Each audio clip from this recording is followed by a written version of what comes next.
Sophie se réveilla en sursaut, le cœur battant, quand la porte de sa chambre s'ouvrit brutalement.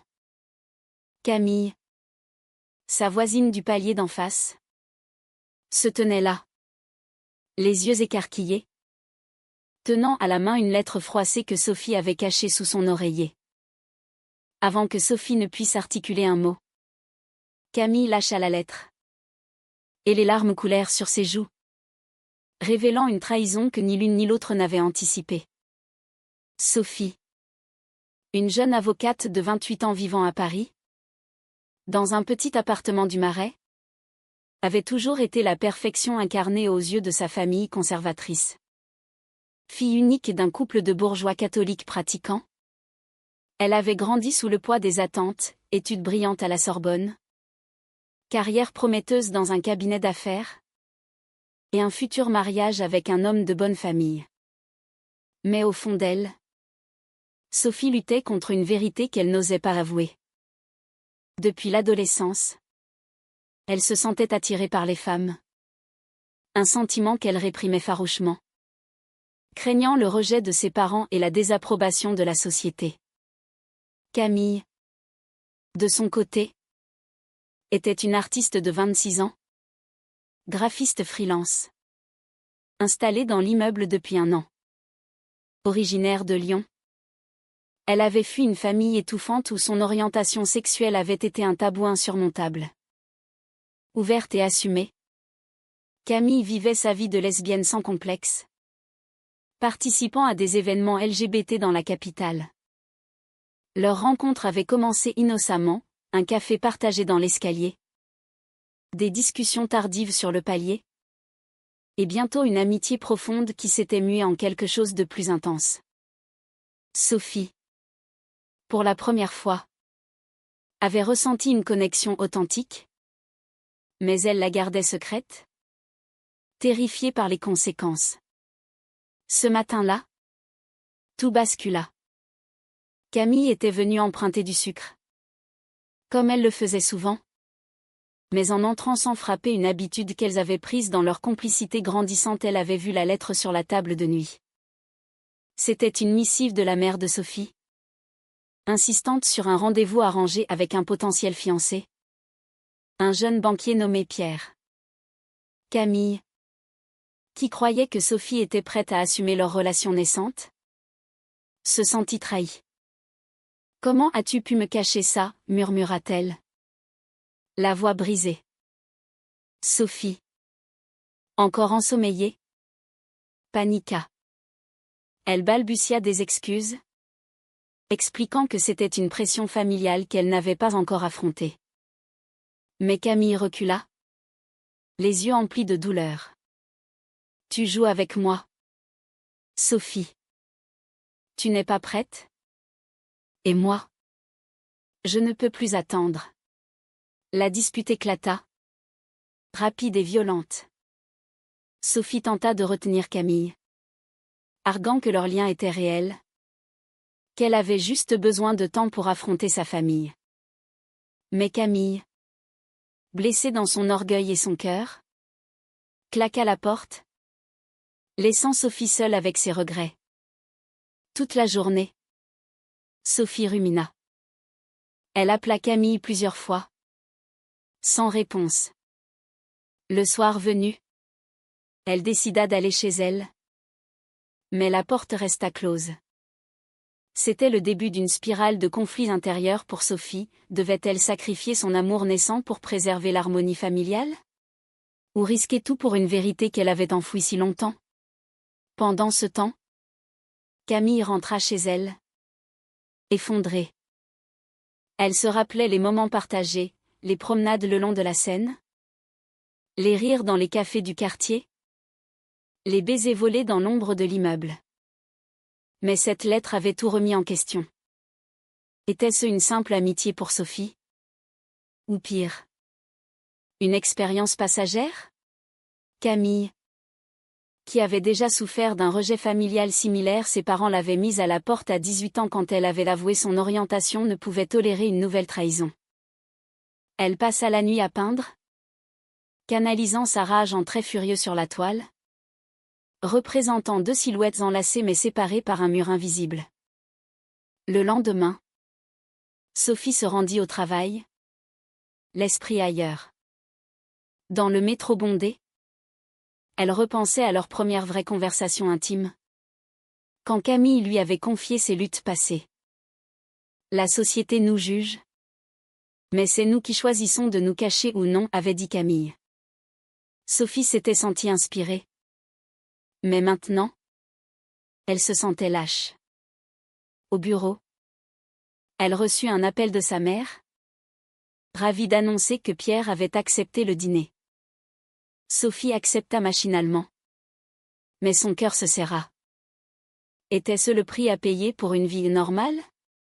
Camille, de son côté, décida de confronter Sophie une dernière fois. Elle envoya un message, « Rencontrons-nous ce soir au parc. Il faut qu'on parle. » Sophie accepta. Le ventre noué. Leur rendez-vous fut tendu. Assises sur un banc face à la tour Eiffel illuminée, elles s'affrontèrent. Camille accusa Sophie de duplicité, de vouloir le beurre et l'argent du beurre. Sophie défendit son silence par la peur du rejet familial, évoquant des anecdotes d'enfance où ses parents critiquaient ouvertement l'homosexualité. « Il me renierait », pleura-t-elle. Camille, touchée mais ferme, répondit, « Et moi ? Je me renie en attendant que tu te décides. » Elles se séparèrent sur une note amère, sans résolution. Les jours suivants, la tension monta. Sophie annula le dîner avec Pierre, prétextant un mal de tête. Mais sa mère insista. « C'est pour ton bien, ma chérie. Tu as besoin d'une vie stable. » Sophie se sentait piégée, oscillant entre l'amour pour Camille et le devoir filial. Elle commença à douter, était-ce vraiment de l'amour? Ou juste une rébellion passagère? Camille, quant à elle, rencontra une amie lesbienne, Marie, qui l'encouragea à tourner la page. Ne te bats pas pour quelqu'un qui n'est pas prêt. Mais Camille hésitait, sentant que Sophie valait la peine. Une semaine plus tard, un incident inattendu força la main. Sophie, en rentrant tard du travail, trouva sa mère à sa porte, venue à l'improviste pour discuter du futur. Paniquée, Sophie cacha vite les photos d'elle et Camille sur son téléphone. Mais la mère, curieuse, fouilla un peu et tomba sur un message non effacé. « Qu'est-ce que c'est que ça ?» demanda-t-elle. Le ton glacial. Sophie, prise au piège, dut choisir, mentir ou avouer.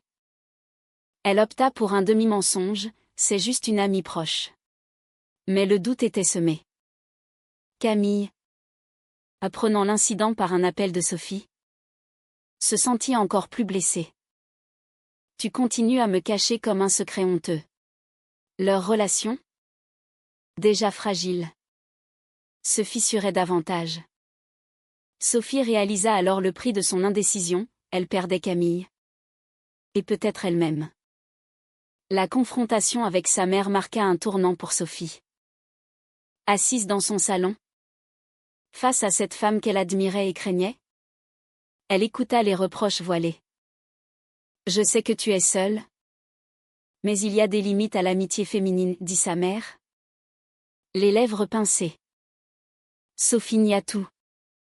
Mais intérieurement, elle bouillonnait. Comment expliquer que son cœur battait pour Camille? Cette femme vibrante qui lui avait ouvert les yeux sur une vie authentique?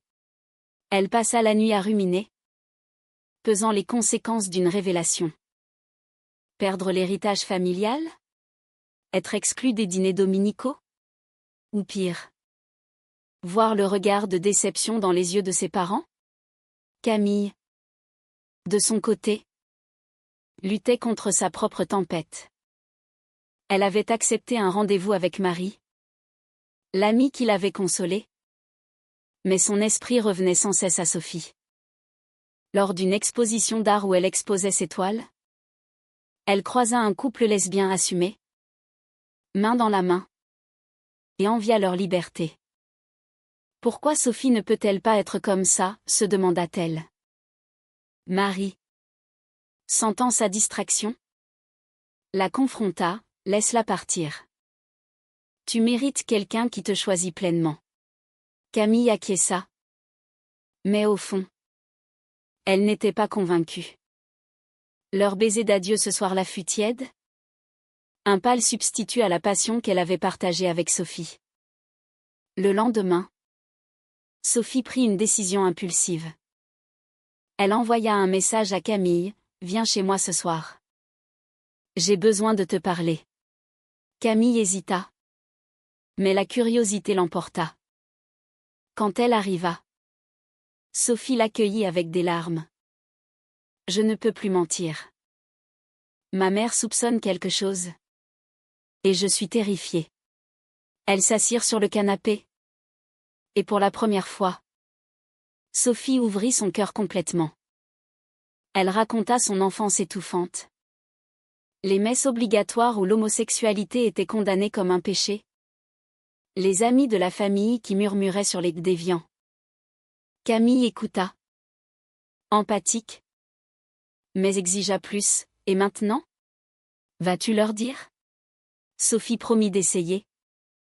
Mais son hésitation était palpable. La soirée se transforma en une nuit de confidence. Camille partagea ses propres cicatrices, le rejet de ses parents, la solitude à Lyon, et comment Paris lui avait offert une seconde chance. J'ai payé le prix de ma vérité. Et ça en valait la peine, dit-elle. Sophie, touchée, l'embrassa tendrement.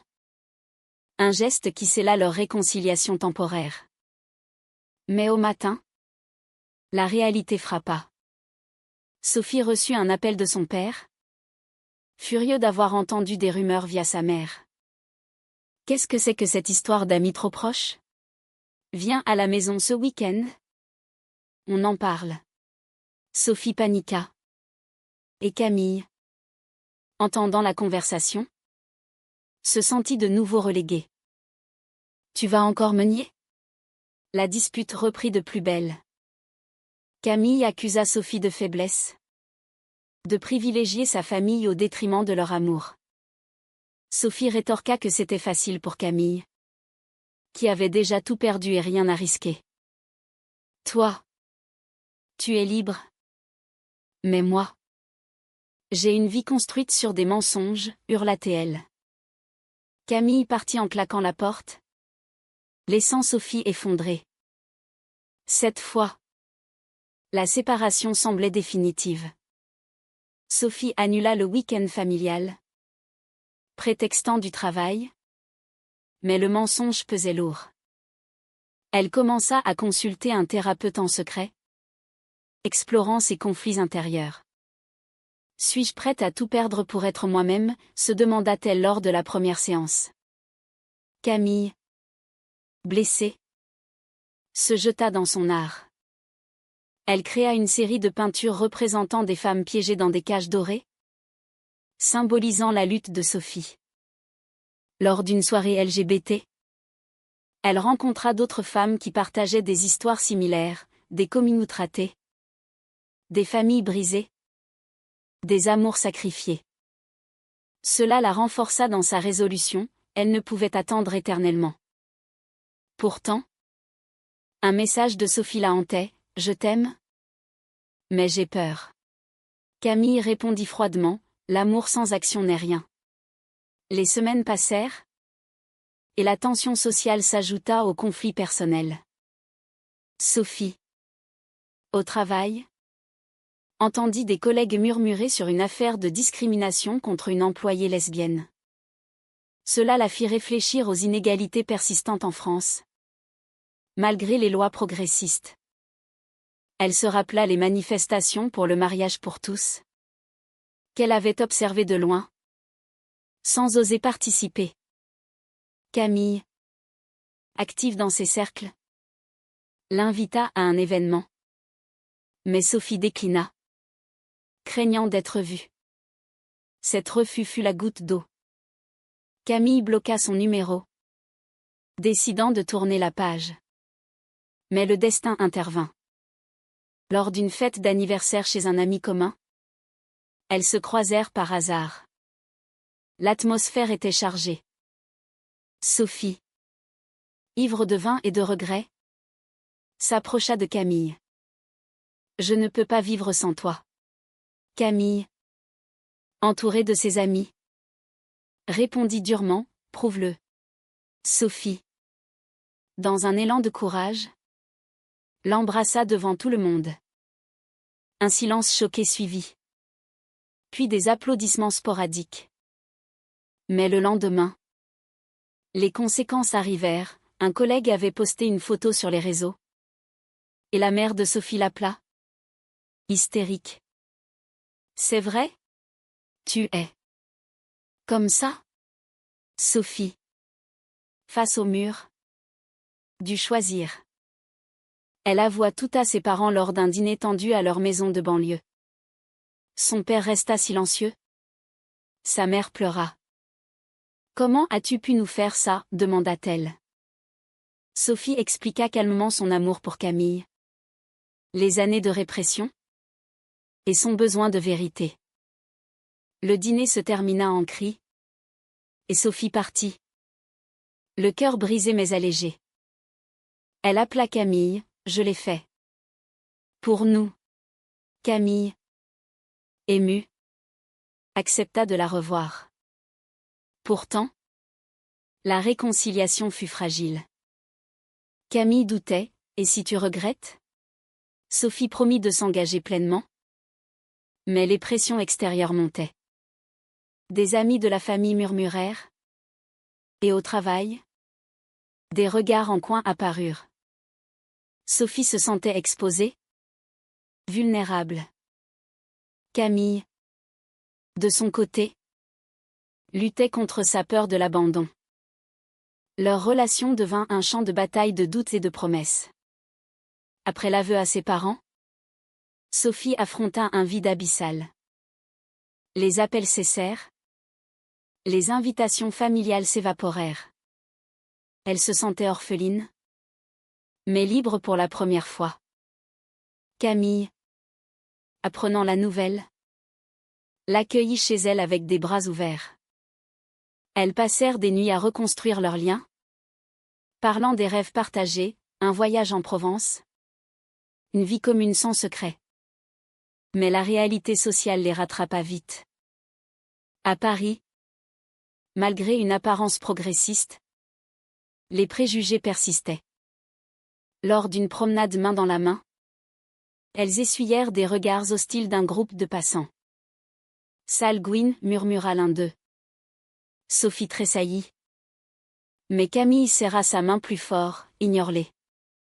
C'est leur problème. » Au travail, Sophie subit des répercussions subtiles.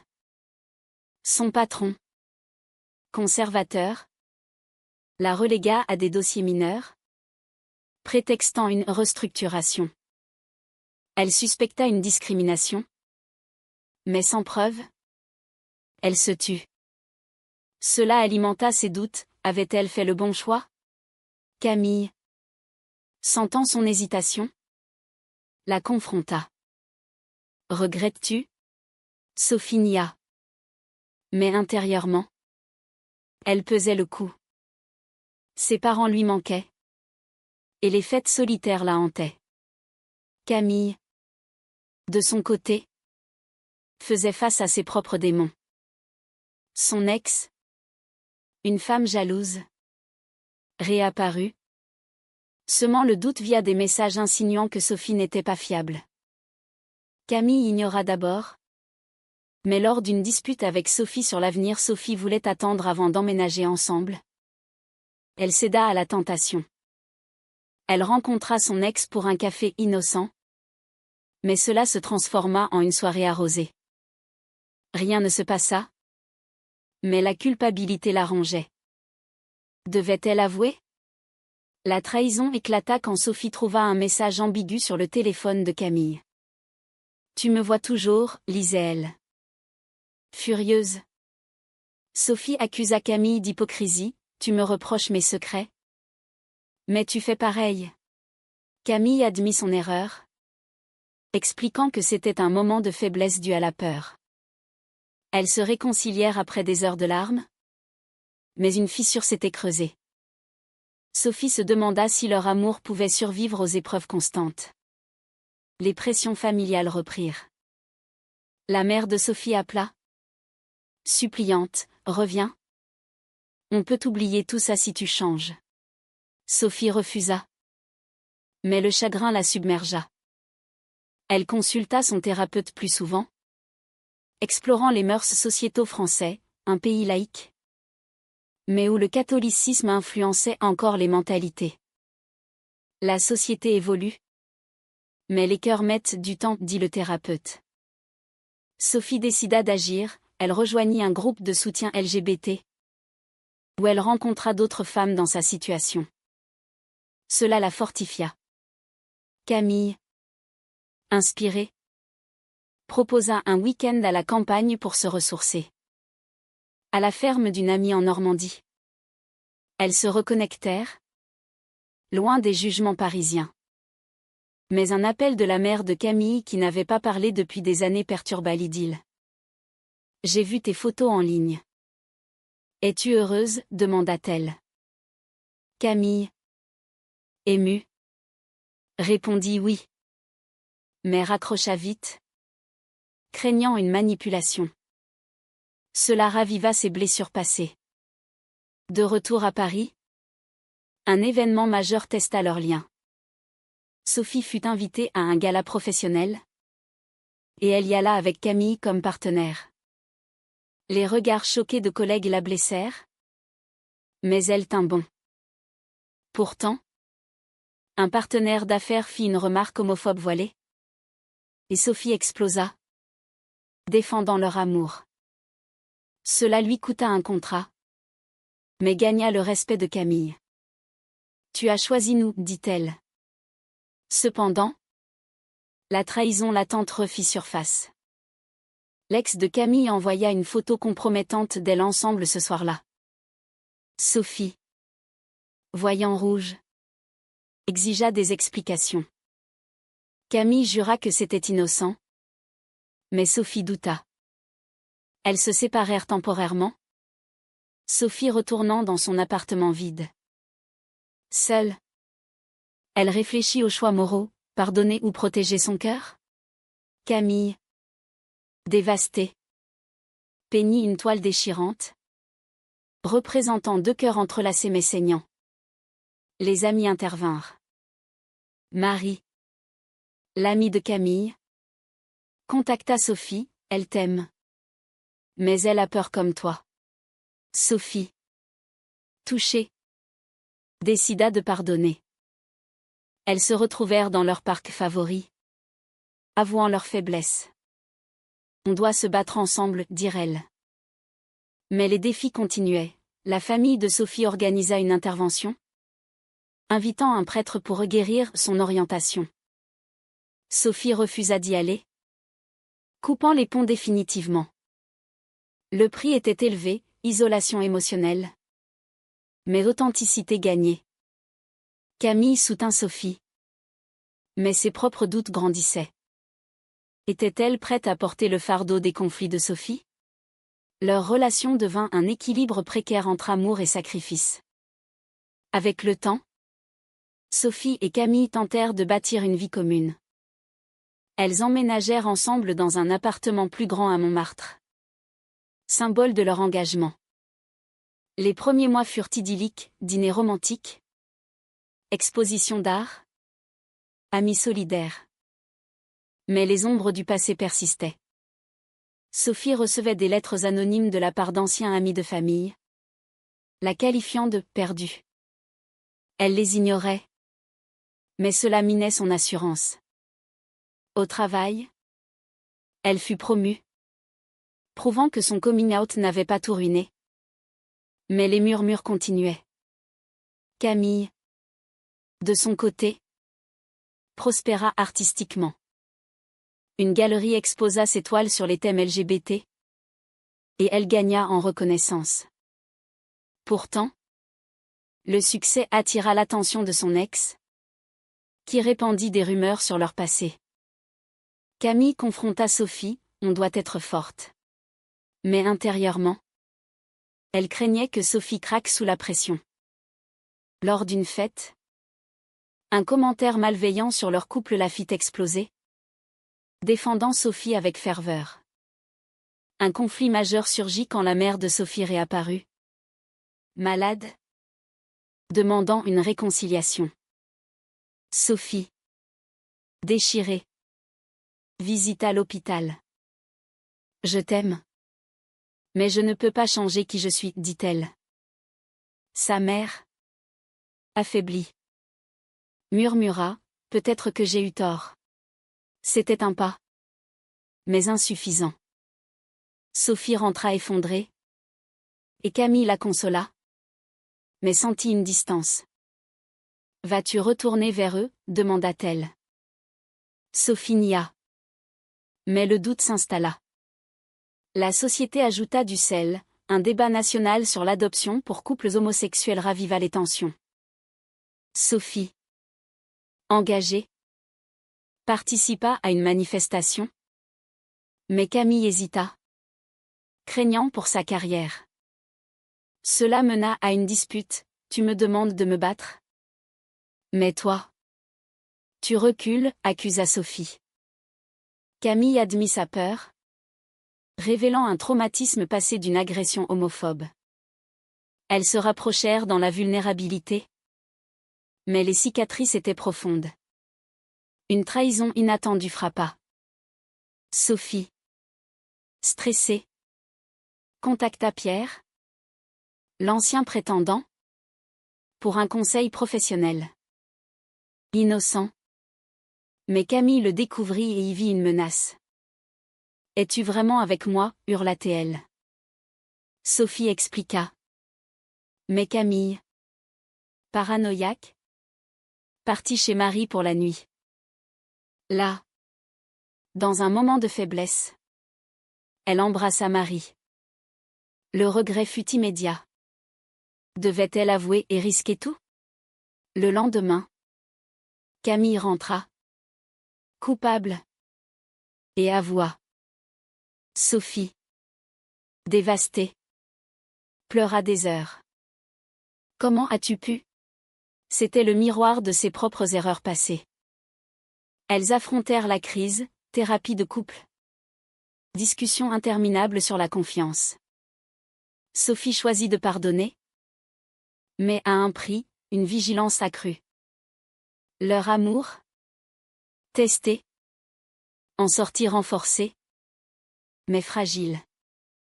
Les mois suivants, elles naviguèrent les eaux troubles de la société française. Des amis hétéros les invitèrent, mais avec des questions maladroites, qui est l'homme dans le couple? Elle riait. Mais intérieurement, cela blessait. Sophie écrivit un article anonyme sur les défis des lesbiennes en France.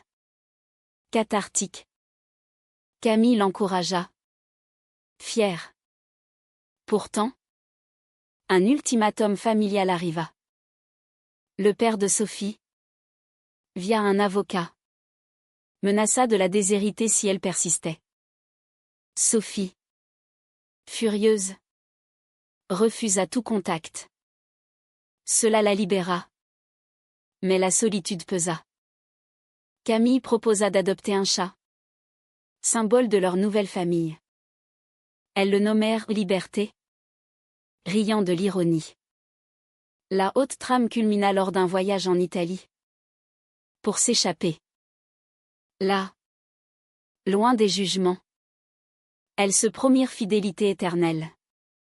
Mais à Rome, une dispute sur l'avenir enfant ou non révéla des divergences. Sophie voulait. Camille hésitait. La société nous rend déjà la vie dure, arga-t-elle. Elles rentrèrent tendues, mais déterminées à résoudre. De retour à Paris, Sophie et Camille affrontèrent leur plus grand défi, intégrer leur monde fracturé. Sophie invita sa mère, maintenant rétablie, à un déjeuner neutre. La rencontre fut tendue, mais progressiste. J'essaie de comprendre, admit la mère, évoquant ses propres regrets d'une éducation rigide. Sophie pleura de soulagement. Mais Camille resta méfiante, ne te laisse pas manipuler. Cela créa une friction, Sophie voulait reconstruire. Camille priorisait leur couple. Au travail, Camille subit une discrimination, une galerie annula son exposition suite à des plaintes sur ces thèmes controversés. Furieuse, elle porta plainte, soutenue par Sophie. Cela les unit dans la lutte, participant à des ateliers sur les droits LGBT. Elles rencontrèrent d'autres couples, apprenant des leçons de résilience. Pourtant, les doutes personnels persistèrent. Sophie rêva d'une vie normale, se réveillant en sueur. Camille, sentant cela, proposa une pause, si tu n'es pas sûre. Sophie refusa, affirmant son amour. Mais un incident final testa tout. Lors d'une soirée, Pierre réapparut, flirtant avec Sophie. Elle le repoussa. Mais Camille, voyant la scène, explosa de jalousie. Peut-être que tu préfères ça. La dispute escalada en une nuit de cris et de larmes. Sophie accusa Camille de manque de confiance. Camille rétorqua que Sophie n'avait jamais pleinement choisi. Elles se séparèrent, chacune dans son coin de l'appartement. Le lendemain, Sophie trouva Camille partie. Avec une note, j'ai besoin d'espace pour réfléchir. Sophie, anéantie, appela ses amis. Mais le vide était immense. Les jours devinrent semaines. Sophie se plongea dans le travail. Camille dans l'art. Elles se croisaient dans l'immeuble. Regard chargé de regrets. Sophie tenta une réconciliation.